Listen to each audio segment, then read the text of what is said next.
Cette histoire commence avec Grace Auvergne, fille du duc Auvergne, qui tombe de cheval et se cogne la tête. À ce moment-là, de nombreux souvenirs lui reviennent. La blonde se retrouve dans un monde inspiré de jeux automne, avec plusieurs routes et de nombreux beaux garçons à disposition, vous savez de quoi il s'agit. Mais, attendez, comment sait-elle cela? Eh bien, le camion a encore travaillé dur. Cette fois-ci, il a envoyé un vieil homme dans le corps de cette blonde. Oui, exactement comme vous l'avez entendu. Le protagoniste est un homme, et non une femme, et il s'appelle Kanzaburo, un fonctionnaire d'entreprise âgé de 52 ans. Clairement, il n'arrive pas à croire ce qui lui arrive, car cela ressemble à une mauvaise blague de la part de celui qui l'a envoyé dans cette nouvelle vie. Pour couronner le tout, bien qu'il ait des connaissances de base d'otaku lui permettant de comprendre comment fonctionnent les isekai, il ne sait rien des mécaniques des jeux automne. Soudain, une servante du manoir arrive pour lui apporter une tenue de rechange. Grace la remercie, ce qui, bien que cela puisse paraître étrange, effraie énormément Josette, la servante, qui s'enfuit aussitôt. Il s'avère que Grace, en réalité, est une jeune femme riche, prétentieuse, avec une attitude exécrable, et qui ne remercie jamais personne. C'est pourquoi Josette a été si terrifiée. En prenant tout cela en compte, le protagoniste comprend qu'il est probablement destiné à devenir la grande méchante de ce monde. Plus tard, notre vieux se remémore une fois où il avait vu sa fille Inako jouer dans le salon à l'Académie magique, Amour et Bête, le jeu sur lequel ce monde semble basé. À l'époque, Kanzaburo, en tant qu'ancien otaku expert, connaissait déjà un peu cet univers des nouvelles générations de jeux automne. Le protagoniste est sûr d'être dans le monde de ce jeu et comprend également qu'il est destiné à jouer le rôle de la méchante. Actuellement, il est étudiant à la Royal Academy de Magie. C'est là qu'il rencontre Anadole, une fille très joyeuse et maladroite, avec laquelle de nombreux joueurs s'identifient. Bien sûr, Anna est la protagoniste du jeu vidéo. Il se souvient que sa fille l'adorait pour son grand enthousiasme et parce qu'Anna allait traverser des épreuves difficiles. Par exemple, dans le jeu, Grace discrimine Anna et la fait se sentir mal en insistant sur le fait que seuls les nobles peuvent entrer à l'académie. Rappelons que notre protagoniste est la méchante du jeu. Cependant, il se demande pourquoi il a été réincarné en tant que méchante d'un jeu automne et non en un héros surpuissant, comme d'habitude. Et, honnêtement, je me pose la même question. Grace entre en scène, arrête Anna et lui rappelle que, bien qu'elle ait réussi l'examen avec la meilleure note, cette académie est un lieu spécial où seuls les nobles sont autorisés. Elle veut donc savoir ce qu'Anna fait ici. Toutefois, elle se répond à elle-même, supposant qu'Anna a probablement atteint cette académie grâce à une éducation prodiguée par des parents très aimants. Anna reste surprise, et le protagoniste sait qu'il a fait une erreur, car il est sorti de son rôle de méchante en se laissant guider par ses instincts paternels. Cela fait pleurer Anna, qui n'aurait jamais imaginé qu'un membre de la noblesse parle aussi gentiment de ses parents.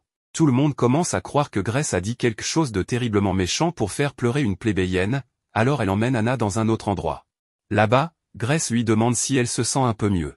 Anna répond que oui, expliquant qu'elle a laissé ses émotions déborder. Grace lui conseille alors que, dans cet endroit où se trouvent des personnes de très haute classe, il est rare de voir des gens se laisser emporter par leurs émotions. La jeune fille aux cheveux roses remercie Grace pour ses conseils, mais elle ne peut s'empêcher d'être émue. Ses parents, après avoir découvert qu'elle avait un grand talent pour la magie, ont beaucoup travaillé pour lui permettre d'étudier ici. Grace la félicite et lui dit qu'elle attend de grandes choses d'elle, afin que ses parents soient fiers. Anna promet, de son côté, de faire de son mieux pour que ses parents aient une vie luxueuse, comme ils le méritent. Les deux continuent de discuter un moment jusqu'à ce qu'un blond séduisant, nommé Virgile, arrive en demandant pourquoi Grace fait pleurer les gens si tôt le matin. Le vieux reconnaît ce personnage grâce au souvenir de Grace. Virgile est l'un des prétendants possibles du jeu et également le prince du royaume. De plus, il est fiancé à Grace. Oui, ça commence à devenir étrange à raconter. Grace engage la conversation avec Virgile, mais elle l'appelle Votre Altesse, car le vieil homme n'arrive pas à se souvenir de son nom. Cela s'explique par le fait qu'avec près de 60 ans d'expérience mentale, il a accumulé tellement de noms qu'il lui est difficile de se souvenir du bon de temps en temps. Heureusement, Anna se présente au prince, ce qui est une bonne chose, car cela donne au vieux une chance de se rappeler du nom de Virgile.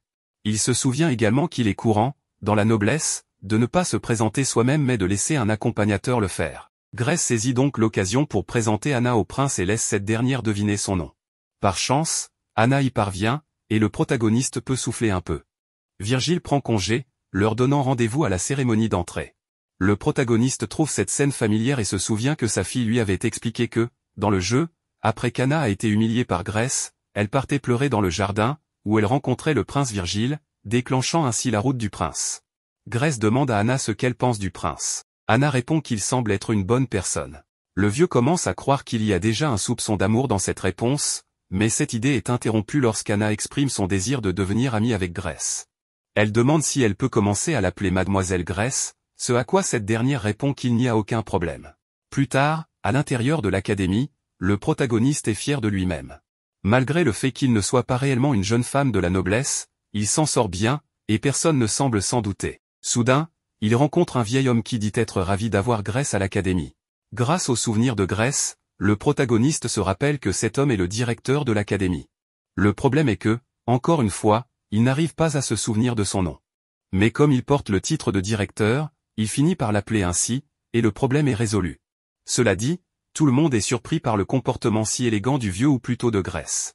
On dirait que ce type sait bien se comporter comme une dame de la haute société. Après la cérémonie, Grace est nommée représentante des étudiants et assiste maintenant à son premier cours. Le vieux admet que, bien qu'il ne s'attendait pas à tout cela, il est très excité à l'idée d'étudier la magie. Cependant, le fait qu'Anna se soit attachée à lui, supposée être la méchante, est un gros problème. Profitant de l'occasion pendant qu'Anna lui parle en pleine classe, il la réprimande en lui disant qu'elle devrait faire plus attention. Apparemment, cela aurait dû diminuer l'affection qu'elle lui porte, mais malheureusement, c'est le contraire qui se produit. Anna pense que cette remarque prouve que Grace se soucie d'elle. Elle décide donc de prendre en compte ses conseils et de faire des efforts pour ne pas la décevoir, en tant que nouvelle amie. Anna est impressionnée par l'élégance de Grace, qui semble si raffinée en lisant son livre, et elle aimerait avoir autant de concentration en lisant. Cependant, en réalité, le vieux avait auparavant du mal à lire, avec ses doigts qui glissaient sur les pages et d'autres petites gênes. Maintenant, il est ravi de ne plus avoir ces problèmes. Anna continue d'admirer Grace, mais l'enseignante demande à tout le monde de prêter attention, car elle va leur remettre quelque chose de très important. Pendant ce temps, on aperçoit un roux nommé Auguste, qui vient saluer Virgile et lui demander s'il y a des nouvelles concernant les nouveaux étudiants qui pourraient rejoindre le conseil. Selon le prince, en considérant les aptitudes et le talent, Anna est la meilleure candidate et pourrait être une excellente recrue. Cependant, en tenant compte des accomplissements et du statut, Grace est également une très bonne option. Auguste estime que Grace n'est pas une mauvaise personne, mais son attitude sévère pourrait poser problème aux autres. En fait, il doute qu'elle puisse s'entendre avec une plébéienne comme Anna. Le prince dit qu'il comprend et pensait de la même façon, mais d'après ce qu'il a observé, Grace a beaucoup changé, et ce, pour le mieux. Pour l'instant, Auguste veut voir comment les choses évoluent avant de décider qui devrait rejoindre le conseil. De retour avec Anna et Grace, elles se rendent au réfectoire de l'académie, où il y a une grande variété de nourriture. Le vieux doit admettre qu'il aurait adoré étudier dans un endroit proposant un tel festin. Dommage qu'à son époque, il n'y avait même pas de toilette. Anna est excitée en voyant autant de nourriture, et le vieux l'est tout autant. La jeune fille aux cheveux roses veut emporter un peu de nourriture pour la partager avec sa famille, mais Grace lui rappelle que le réfectoire est un autre lieu d'apprentissage et qu'il est important d'y appliquer les meilleures manières possibles. Elle ajoute que prendre de la nourriture pour sa famille est inapproprié. Regardez simplement comment le vieux se sent en disant cela, il se sent à nouveau comme une vraie méchante. Il pense qu'il fait de la peine à son ami, mais non, Anna se sent simplement bien instruite. Tout à coup, un problème commence à se faire entendre entre un groupe de filles et un serveur. Ces jeunes femmes ne peuvent pas croire qu'elles doivent se servir elles-mêmes et porter leur nourriture à leur table. Le serveur leur explique que ce sont les règles de l'académie, car les serviteurs ne sont pas autorisés. Malgré tout, les filles n'acceptent pas cette réponse. Le protagoniste réalise que ce genre de comportement de fille gâtée est très courant dans cet endroit. Il décide donc d'éviter d'agir ainsi, car cela ne convient pas à une méchante. Au lieu de cela, il va se servir lui-même et apporte sa nourriture à sa table. Le serveur le félicite pour son bon comportement, digne de la fille d'un duc. Les autres filles finissent par suivre son exemple. Le protagoniste se sent soulagé de constater que ses bonnes manières lui ont été utiles dans ce moment précis. Bien qu'il considère ce monde comme celui d'un jeu vidéo, il réalise que les personnes qui l'entourent sont réelles et qu'il doit les traiter avec beaucoup de respect. Tout comme dans sa vie passée, où il était une personne ordinaire, il montrait toujours du respect et de la gratitude, même envers les cuisiniers qu'il félicitait chaque fois que cela était mérité. Dans cette situation, il fait la même chose.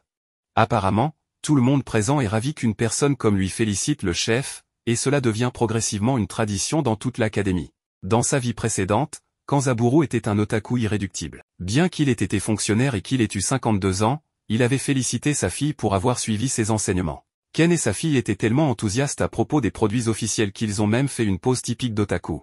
Cependant, sa femme est arrivée, et Ken, reprenant son rôle d'homme sérieux, est parti travailler. Tout en y allant, il pensait que les designs des produits otaku d'aujourd'hui sont vraiment élégants. Pour rester en forme, Ken utilise les escaliers autant que possible. En montant, il lève le même bras et la même jambe en même temps, une astuce qu'il a apprise dans l'un de ses mangas de combat préférés. Au travail, Ken préfère utiliser un boulier plutôt qu'une calculatrice, car il est plus rapide pour gérer les reçus et les finances. Plus tard, lors d'une réunion, une proposition est faite pour créer une affiche de sensibilisation à la sécurité routière basée sur un anime populaire de mecha, Mousquebet mécanique. Mais grâce à ses connaissances d'otaku, Ken savait que cela ne fonctionnerait pas. L'affiche montrait les deux personnages principaux souriants, mais Fini, l'héroïne, est un personnage froid et mystérieux qui sourit rarement dans la série. Ignorer ce détail pourrait causer des problèmes. Ken suggéra donc de laisser le créateur original superviser le tout.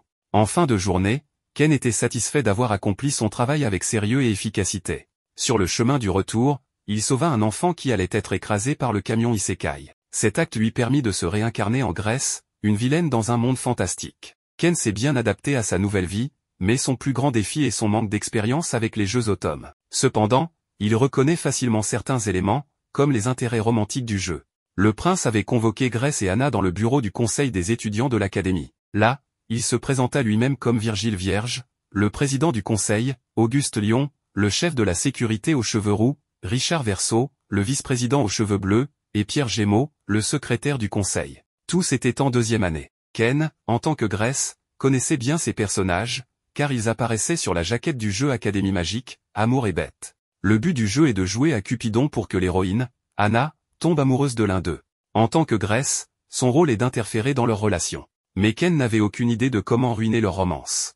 Le prince alla droit au but et invita Grace et Anna à rejoindre le conseil des étudiants. Anna, nerveuse, demanda si c'était vraiment acceptable, étant donné qu'elle était une roturière dans une académie d'aristocrates. Virgile demanda à Grace de répondre. Ken, avec les connaissances de Grace, expliqua que le président du conseil choisit les nouveaux membres en fonction de leur réalisation.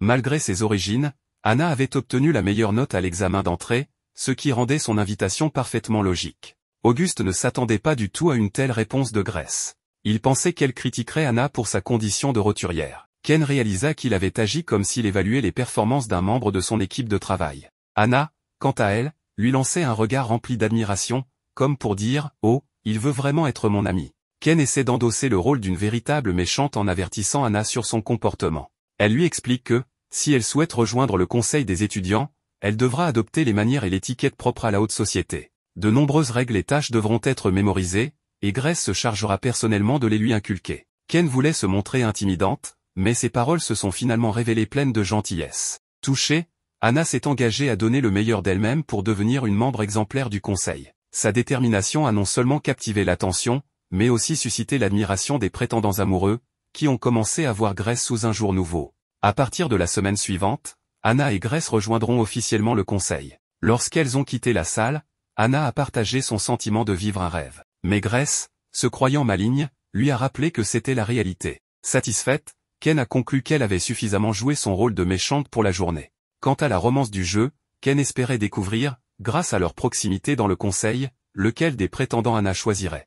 Ironiquement, elle avait déjà oublié leur nom. Quelques jours plus tard, lors d'un cours pratique de sorcellerie, les étudiants ont appris à utiliser des cercles magiques pour lancer des sorts. Ils devaient charger les informations de base avec leur baguette magique, puis écrire une commande pour activer la magie. Cependant, il leur était interdit d'utiliser des lettres classiques, car cela rendrait les cercles lisibles par des non-sorciers, ce qui pourrait disperser le pouvoir magique. Ils devaient ainsi mémoriser une écriture ancienne, une langue qui a traversé les siècles et qui est parfaite pour concentrer la puissance des mots. Ken a alors eu l'idée d'écrire des mots en japonais dans son cercle magique, et cela a parfaitement fonctionné. Anna, quant à elle, s'est démarquée par une immense réserve de mana naturelle, surpassant largement les autres. Mais un étudiant, jaloux des talents de Grace, a perdu le contrôle d'un golem qu'il avait invoqué. La créature, attirée par l'énergie d'Anna, s'est dirigée vers elle. Grace lui a demandé d'éteindre son cercle magique, mais Anna ne savait pas comment faire. Ken est alors intervenu et a inscrit le mot éteindre en japonais dans le cercle d'Anna, stoppant le golem. Sans être sûr que cela fonctionnerait, elle a réussi et s'en est félicitée. Pendant ce temps, Josette, une apprentie servante du domaine d'Auvergne, était préoccupée par le comportement inhabituellement gentil de Grace. Une rumeur disait que Grace envisageait de licencier tout le personnel. Déstabilisée par cette idée, Josette a laissé tomber une cruche et s'est aussitôt convaincue qu'elle allait être renvoyée. Grace est arrivée sur les lieux et, à la surprise de Josette, lui a simplement demandé si elle allait bien. La jeune servante, paniquée, s'est excusée en suppliant qu'on la réaffecte ailleurs. Ken a rapidement compris la situation et a rassuré Josette en lui disant qu'elle ne serait pas renvoyée. Elle lui a rappelé que tout le monde fait des erreurs, surtout lorsqu'on est en formation. Si Grace licenciait toutes ses servantes à chaque erreur, alors aucune d'entre elles ne pourrait jamais devenir une véritable professionnelle. Malgré tout ce que la protagoniste avait dit, Josette restait encore inquiète. Ken, tentant de détendre l'atmosphère, a proposé à Josette de goûter les biscuits qu'elle était en train de manger. Josette hésitait, pensant que cela pourrait être un piège tendu par Grace. Cependant, l'odeur alléchante du biscuit l'a finalement convaincue, et en goûtant, elle a trouvé cela si délicieux qu'elle en a oublié l'incident précédent. Après cela, Grace et Josette se sont rendus chez Monsieur Waltz, un forgeron, pour savoir s'il pouvait réparer la cruche que Josette avait accidentellement cassée. Waltz, avec sa fierté de nain, a affirmé qu'il pouvait la réparer en 20 minutes. La protagoniste est restée observer Waltz travailler, car, dans toutes les histoires de fantasy, les nains sont les meilleurs artisans. Pour Ken, voir un tel artisan en action était une véritable merveille. Cela l'a toutefois amené à réfléchir, à voir ce niveau de détail sur un élément aussi anodin dans un jeu lui faisait penser que ce monde n'était peut-être pas simplement limité à l'univers d'un jeu vidéo ou d'un automne game. Quelques minutes plus tard, la cruche était totalement réparée. Grace a remercié Waltz, mais celui-ci a mentionné qu'il n'avait pas vu Grace depuis longtemps. Autrefois, elle venait le voir régulièrement lorsqu'elle était enfant. Ken, en fouillant dans les souvenirs de Grace, a découvert qu'elle était une petite fille qui adorait observer le travail du forgeron et du jardinier. Mais depuis qu'elle avait commencé à recevoir des leçons pour devenir une dame bien éduquée, Grace les visitait de moins en moins. Elle pensait que ce n'était pas approprié pour une femme de son rang. Elle était devenue plus stricte envers elle-même et envers les autres, au point de traiter ses serviteurs avec une extrême dureté. C'est ce qui a fini par transformer Grace en la méchante au cœur froid qu'elle est aujourd'hui. Pourtant, au fond, elle reste une personne bien plus gentille qu'elle ne le laisse paraître. Ken a été sorti de ses pensées par Josette. Grace a alors demandé au forgeron si elle pouvait revenir le voir plus souvent. Waltz a trouvé cette question absurde, lui rappelant que cette propriété appartenait à son père et qu'elle pouvait venir autant de fois qu'elle le voulait. Quelques jours plus tard, Grace est retournée voir Waltz avec un plan pour qu'il fabrique un abaque. Quelques jours plus tard, le Conseil, une organisation autonome dirigée par Virgile, décide d'intégrer Grace et Anna comme ses membres les plus récents. Actuellement, tous les prétendants amoureux d'Anna ainsi que les deux filles, Anna et Grace, font partie du Conseil. Cependant, Ken a du mal à retenir les noms des membres, au point de devoir les écrire sur son éventail. Comme cette école est destinée à l'aristocratie, les membres du conseil sont formés à gouverner le corps étudiant, une préparation à occuper des postes de pouvoir. C'est précisément cette perspective qui fait d'eux des candidats idéaux pour un futur romantique avec Anna. Ken remarque cependant un détail intrigant, tous les membres masculins du conseil arborent des coiffures particulièrement élaborées. Il en déduit que dans ce monde, des coiffures extravagantes sont un signe de popularité. Partant de cette observation, Ken pense que l'opinion d'Anna sur les coiffures pourrait influencer son choix romantique. À ce propos, Grace demande à Anna ce qu'elle pense des gens ayant une chevelure abondante. Anna, comprenant que Grace fait référence à ses propres cheveux, répond qu'elle idolâtre les personnes avec de magnifiques cheveux lâchés. Cela amène Ken à penser qu'Anna pourrait être attirée par le vice-président, avec sa longue chevelure, ou encore par le prince, avec sa crinière dorée impressionnante. Néanmoins, Ken espère qu'Anna choisira une personne qui lui apportera le plus de bonheur. De son côté, Anna se demande ce que fait Grace pour entretenir ses boucles si belles et soignées. Pendant ce temps, Ken se remémore une conversation de sa vie passée avec sa fille, où elle lui avait dit que le prétendant le plus difficile à conquérir était le prince Virgile. Bien qu'il semble aimable avec tout le monde, le prince juge les gens uniquement en fonction de leur utilité pour le royaume. Selon Ken, Anna devra donc mettre en valeur ses talents pour attirer l'attention du prince. Plus tard, lors d'une réunion du conseil étudiant,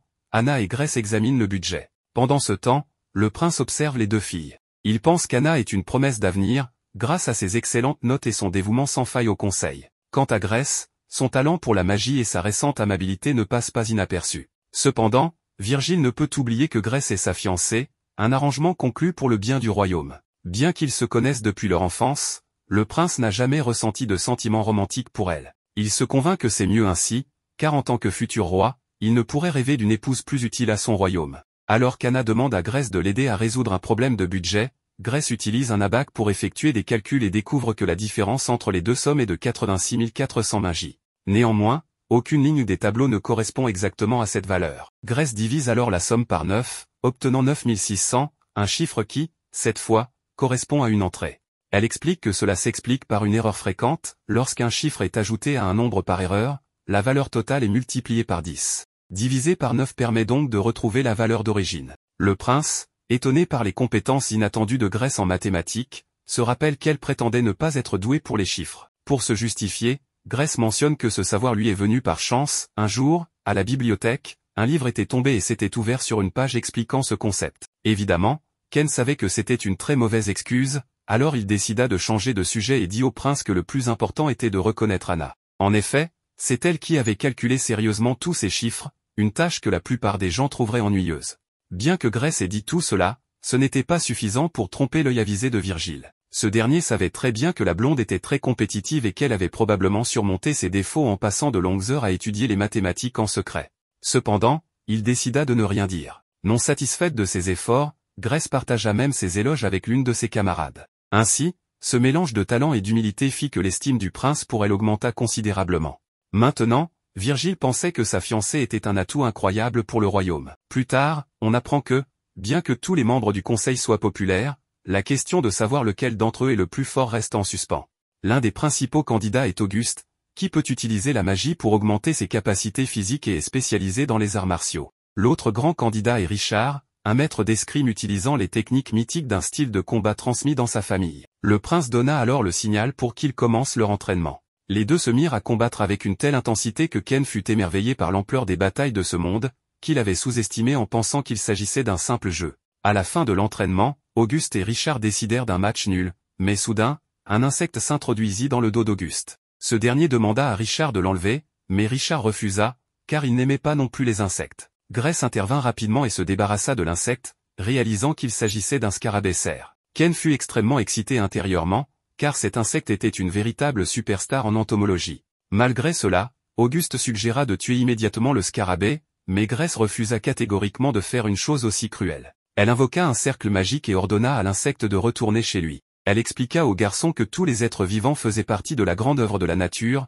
et que tuer un insecte sans une bonne raison était indigne de ceux ayant du sang noble. Par cette action bienveillante, Grace gagna également l'admiration d'Auguste. Plus tard, Richard emmena Grace et Anna dans une salle blindée de l'académie contenant des pièces d'armement inestimables, offertes par d'anciens élèves illustres. Il incombait au conseil étudiant de les maintenir en bon état. Richard commença à expliquer l'histoire de chaque arme, tout en faisant des blagues de type humour de papa. Cela surprit les filles, et le prince expliqua que c'était précisément pour cette raison que Richard parlait rarement en public, car beaucoup de gens lui avaient dit d'éviter de le faire. Pendant que Richard expliquait les 3 dernières épées, qui étaient ses préférées, Grace répliqua avec une triple combinaison de blagues, jouant sur les mots. Cela amusa Richard, qui la reconnut comme une véritable experte en blagues. Peu de temps après, une rumeur circula dans l'académie, affirmant que Grace régnait sur le conseil. Un mois après qu'Anna eut commencé à vivre dans les dortoirs de l'académie, elle écrivit une lettre à ses parents pour leur raconter tout ce qui s'était passé. Dans cette lettre, elle fit l'éloge de tous ses camarades du conseil étudiant, mais en particulier de Grace.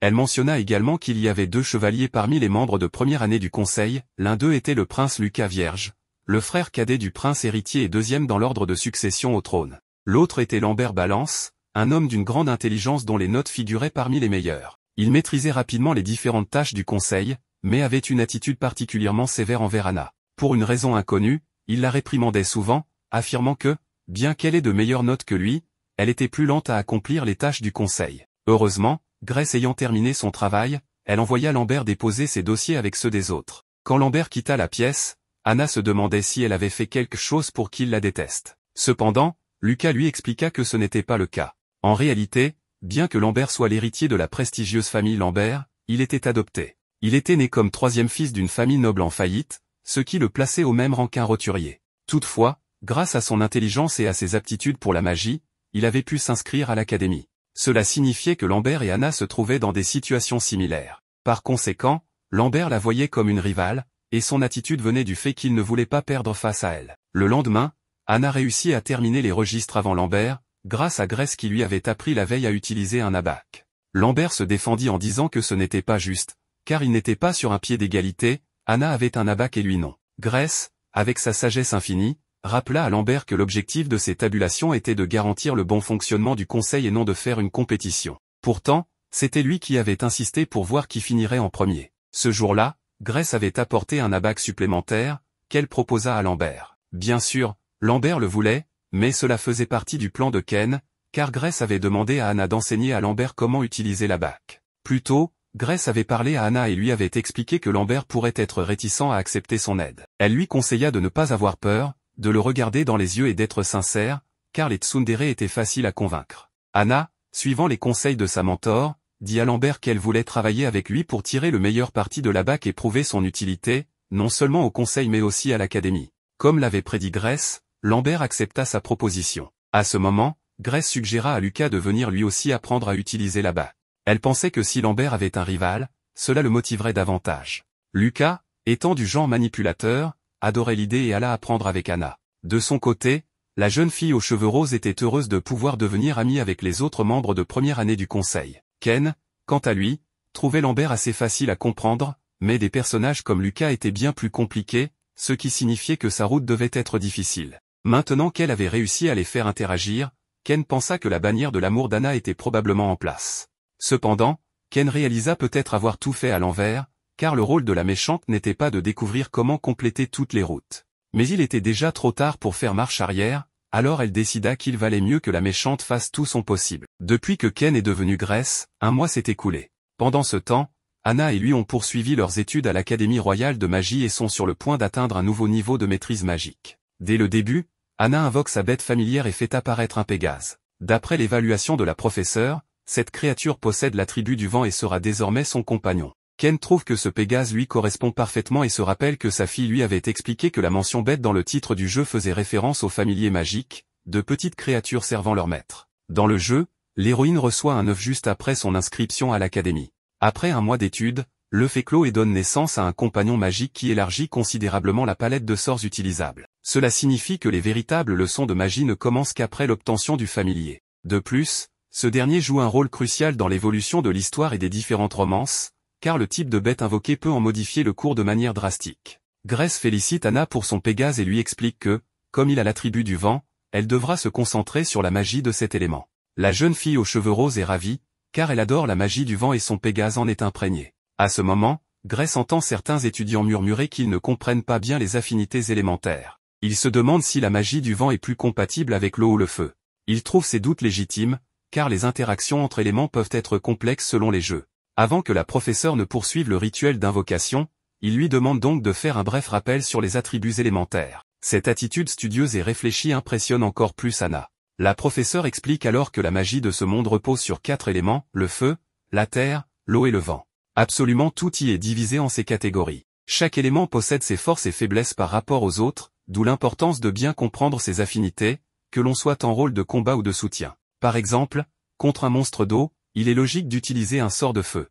Cependant, si le monstre est très puissant, un simple sort de feu risque d'être insuffisant. Dans ce cas, en combinant un sort de vent avec du feu, on peut augmenter la puissance de l'attaque et ainsi vaincre l'adversaire plus efficacement. En entendant cette explication, Ken comprend que l'attribut de la bête du protagoniste déterminera son parcours magique. Si cela était un jeu, ce serait le moment où un joueur relancerait encore et encore sa partie pour obtenir le familier désiré. Intriguée, Grèce demande à Anna si elle choisirait de réessayer le rituel jusqu'à obtenir une bête rare. Anna répond que non, car elle adore son Pégase et se sent chanceuse de l'avoir. Cette réponse rappelle à Ken sa propre fille, mais il n'a pas le temps de s'attarder sur ses pensées, car l'arrivée du prince Virgile et d'Auguste interrompt la conversation. Les deux jeunes hommes informent la professeure Grenat qu'elle peut poursuivre le rituel d'invocation, car ils sont là uniquement pour observer et découvrir quel type de bêtes obtiendront les nouvelles recrues du conseil des étudiants. Leurs propres familiers sont également curieux.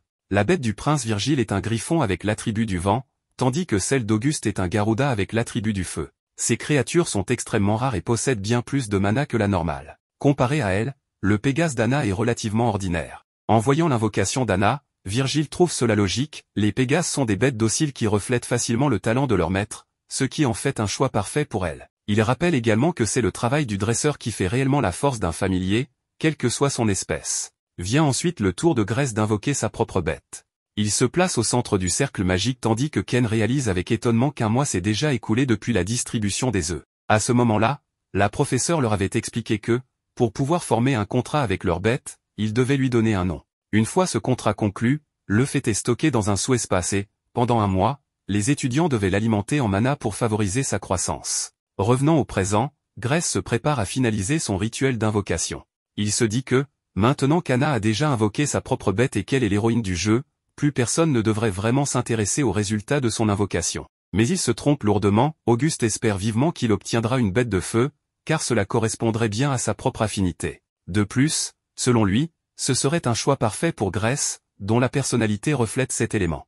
De son côté, le prince Virgile espère que Grèce obtiendra une bête de vent. Comme ils sont déjà fiancés, ils pensent qu'avoir le même attribut leur permettrait de partager une vision plus harmonieuse du futur du royaume. Anna voulait que Grace obtienne l'attribut du vent, mais si ce n'était pas possible, elle espérait qu'elle ait celui du feu afin de pouvoir l'aider. Chacun imaginait une infinité de possibilités si Grace partageait leur attribut. À ce moment-là, l'œuf de l'héroïne commença à éclore. Ken se souvint que sa fille n'aimait pas l'idée de rejeter une bête née uniquement pour elle. Même si ce n'était qu'un jeu, elle ne recommencerait pas jusqu'à obtenir une bonne bête. Ken donna raison à sa fille Hinako et lui promit d'apprécier toute bête qu'elle obtiendrait. Au lieu d'une bête, 2 petites figurines sortirent de l'œuf. L'une représentait Grace et l'autre Ken. Tout le monde fut stupéfait. Au loin, 2 voix féminines discutaient de les fusionner. 2 mains surgirent de nulle part et unirent les 2 figurines en un seul dragon. Personne ne comprenait ce qui se passait, pas même la professeure. Elle passa à l'évaluation de la bête et révéla que la créature de Grace était une espèce de dragon, un dragon ancien, une bête si rare qu'elle était considérée comme légendaire.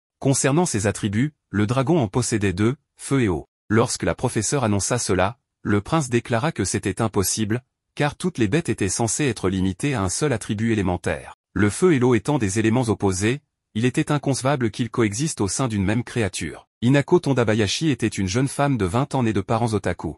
Elle jouait à Académie Magique, Amour et Bête lorsqu'elle reçut un appel l'informant que son père Ken avait eu un accident. Elle et sa mère se précipitèrent à l'hôpital, où le médecin leur expliqua que, bien que Ken ait reçu un violent coup à la tête, son cerveau n'avait subi aucun dommage. Pour une raison inconnue, il ne se réveillait pas. Ses ondes cérébrales indiquaient un état proche du sommeil. Les médecins décidèrent de le garder à l'hôpital pour lui faire plus d'examens. Voyant que sa mère était inquiète, Hinako lui assura que son père irait bien et que, dès son réveil, il commencerait sûrement à dire des absurdités. Après tout, il était impensable qu'après avoir sauvé un enfant, il finisse dans le coma pour toujours. Ces paroles redonnèrent un peu d'espoir à sa mère. Plus tard, Hinako rentra la première à la maison et remarqua que la télévision était allumée sans raison apparente. Ni la télécommande de la télévision ni celle du jeu ne fonctionnaient. Elle se rendit compte que le jeu était à la scène où Grace et Anna se rencontraient pour la première fois.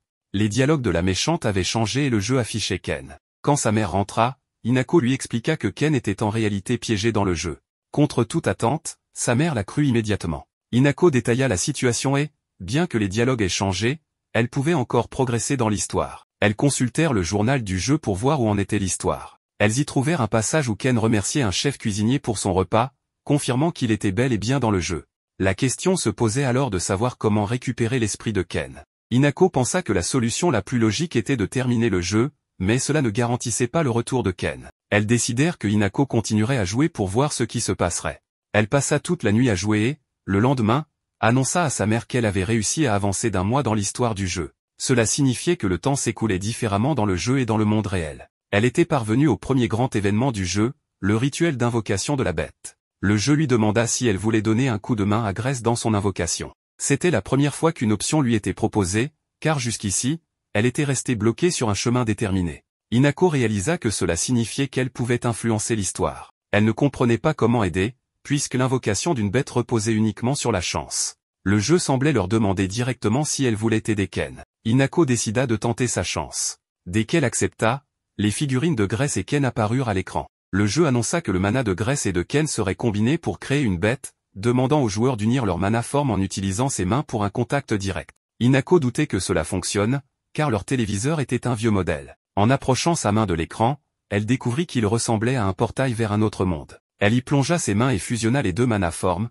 faisant apparaître l'ancien dragon. Ensuite, le directeur de l'école magique analysa le dragon de Grace. Il mentionna que, bien qu'il ait vu plusieurs dragons anciens, jamais en toutes ces années il n'en avait vu un possédant 2 attributs. Quoi qu'il en soit, le directeur demanda à Grace de lancer des sorts en collaboration avec sa bête. Lors d'un test pratique, l'héroïne lança alors un tir de feu avec l'aide de sa bête sur une cible. Le sort était puissant et impressionnant, mais il ne s'agissait que d'un simple sort de feu ordinaire. Ensuite, Grace tenta également de lancer un sort d'eau, mais Orion, son dragon, ne lui obéit pas. En apprenant que Grace avait nommé son dragon Orion, le directeur lui fit remarquer que c'était un joli nom. Cependant, elle expliqua que ce n'était pas elle qui l'avait choisi, mais que c'était le nom affiché sur son écran de statistiques. Or, aucun des autres ne pouvait voir cet écran que seule l'héroïne pouvait apercevoir. Immédiatement, une option apparut à Grace, lui demandant si elle souhaitait changer d'attribut. Elle plaça alors son dragon en mode eau, et en un instant, il changea de couleur, passant du rouge au bleu. Grace tenta ensuite le même sort qu'auparavant, cette fois avec l'attribut eau, et ce fut un succès total. Elle prouva ainsi qu'elle pouvait utiliser efficacement les 2 types de magie. Toutefois, le directeur était curieux de savoir si Grace pouvait utiliser la magie de l'eau et du feu simultanément. Elle lui répondit que cela ne semblait pas possible, ou alors, si cela l'était, Elle n'avait aucune idée de la manière dont cela fonctionnerait. Quoi qu'il en soit, cela pourrait être découvert plus tard. Pour l'instant, le plus grand mystère restait de savoir comment la bête de Grèce était la seule à avoir manifesté deux attributs élémentaires différents. Poursuivant cette réflexion, le directeur demanda à l'héroïne si elle pouvait expliquer ce phénomène. Grèce répondit que oui et raconta que, juste avant de s'inscrire à l'Académie royale de magie, elle avait ressenti la présence d'une autre personne en elle. C'était comme si une nouvelle âme était née en elle, différente de celle qu'elle possédait auparavant. Peut-être que la combinaison de son ancien et de son nouvel être avait contribué à la création de sa bête. Le directeur interpréta les paroles de l'héroïne comme un passage vers la maturité, un éveil à son nouveau soi. Comme il avait entendu ses parents dire qu'elle était une fille très responsable, il supposa qu'elle avait ressenti le besoin de s'affirmer au sein de l'Académie, ce qui aurait donné naissance à une nouvelle personnalité. En d'autres termes, personne ne comprit réellement ce que l'héroïne voulait dire. Quoi qu'il en soit, le directeur informa Grèce qu'elle avait une grande responsabilité. À la fin de chaque semestre, un événement immersif appelé Exposition magique était organisé. Généralement, seuls les membres les plus éminents du conseil étudiant y participaient, mais cette fois, le directeur voulait qu'elle y prenne part. La jeune fille blonde dit au directeur que c'était une responsabilité bien trop lourde pour elle, mais il insista en affirmant qu'il n'y avait personne de plus qualifié pour ce rôle. Anna encouragea également l'héroïne à accepter, estimant qu'elle était la meilleure personne pour servir de modèle aux élèves. Ainsi, Grèce accepta, mais avertit Anna qu'elle aurait besoin de son aide. Pendant ce temps, dans le monde réel, Hinako et sa mère étaient soulagés que la créature de Ken ait été un succès. Cependant, la mère de Hinako ne comprenait toujours pas ce qui se passait avec les petites figurines représentant Ken et Grèce. Sa fille lui expliqua que cela signifiait probablement que leurs pouvoirs s'étaient combinés d'une manière ou d'une autre. Elles poursuivirent alors l'histoire. À ce moment-là, le jeu demanda à Hinako de choisir un nom pour la bête. Elle opta pour Orion, car c'était le nom d'un personnage de son anime d'enfance préféré. Orion était le nom d'un petit dinosaure, et comme son père regardait toujours cet anime avec elle, elle espérait que Ken réaliserait que c'était elle qui avait choisi ce nom. Cependant, le protagoniste pensa simplement que les développeurs du jeu étaient eux aussi fans de cet anime, ou que le nom Orion était tout simplement courant. C'est alors que quelqu'un sonna à la porte. La mère de Hinako alla voir qui c'était. Il s'agissait d'une personne livrant un colis nécessitant un paiement. En entendant cela, Hinako comprit que le paquet lui était destiné, elle alla donc chercher de l'argent pour le récupérer. Pendant ce temps, dans le jeu, on demanda à Grèce de lancer un sort d'eau, mais sa bête refusa d'obéir. La mère de Hinako remarqua alors que Ken était en difficulté. Hinako retourna immédiatement dans le jeu et réalisa que Grèce essayait de passer à l'attribut eau. Elle se rendit donc dans les statistiques et modifia l'attribut d'Orion, qui devint alors entièrement bleu. Cela signifiait que les joueuses devaient rester attentives pour suivre l'histoire et activer Orion au bon moment, afin que Ken puisse progresser. Hinako s'inquiétait de savoir si elle pourrait mener l'histoire jusqu'à son terme. Sa mère, en souriant, lui répondit de ne pas s'inquiéter, car elle avait du sang otaku dans ses veines. Poursuivant l'histoire, lorsque le directeur demanda à Grèce si elle savait comment sa bête avait acquis deux attributs, Ken jugea que c'était le moment idéal pour expliquer que l'âme de Grèce était partagée avec une autre personne. Hinako s'inquiéta, car dans une des routes scénaristiques de Virgile, si cette révélation était faite, Grèce devenait possédée et devait combattre Anna. Heureusement, le protagoniste formula ses explications avec suffisamment d'élégance et d'ambiguïté pour que tout le monde interprète cela de manière positive. Hinako fut soulagée que tout se soit bien passé, mais elle s'inquiéta en apprenant que Grèce participerait à l'exposition magique. Non pas que ce soit une mauvaise chose, mais dans l'histoire originale, c'était lors de cet événement qu'Anna et son prétendant se rapprochaient considérablement, ce qui en faisait l'un des moments les plus importants pour leur relation. Cependant, cette fois, l'histoire semblait s'éloigner complètement de cette direction. Pendant ce temps, à la bibliothèque de l'Académie, une fille aux cheveux verts réfléchissait à la manière dont la dernière histoire qu'elle avait lue pourrait servir de base pour la prochaine grande performance du club de théâtre. Enthousiasmée, elle songea qu'elle aimerait vivre dans la bibliothèque pour toujours. C'est alors qu'elle aperçut Grèce, la fille du duc, et Anna, la roturière ayant obtenu la meilleure note d'entrée. Elle était en extase de les voir, car leur amitié transcendait les barrières de statut social, ce qu'elle trouvait absolument magnifique. Cependant, elles étaient là pour approfondir leurs connaissances et étudier la magie et les bêtes.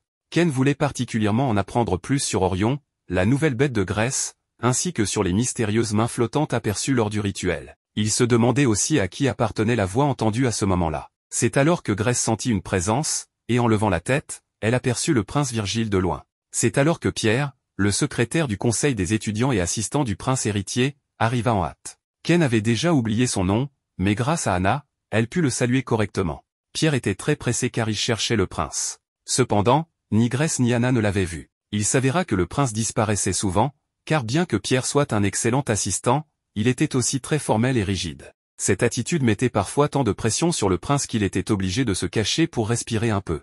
Par ailleurs, l'ancienne Grèce, lorsqu'elle avait découvert cela, rejetait toute la faute sur Pierre et le réprimandait fréquemment. C'est pourquoi, dès son arrivée, Pierre s'excusa immédiatement auprès de Grèce d'avoir perdu la trace du prince. Mais elle lui conseilla de voir les choses sous un autre angle, si le prince prenait la peine de s'éclipser, cela signifiait aussi qu'il était libre de ses obligations durant ce temps. Pierre ne comprenait pas bien cette idée au début, alors Grèce lui expliqua que les gens n'étaient pas faits pour travailler chaque minute de la journée. Plus ils étaient fatigués, plus la qualité de leur travail diminuait. Ainsi, prendre de petites pauses était la clé pour être performant.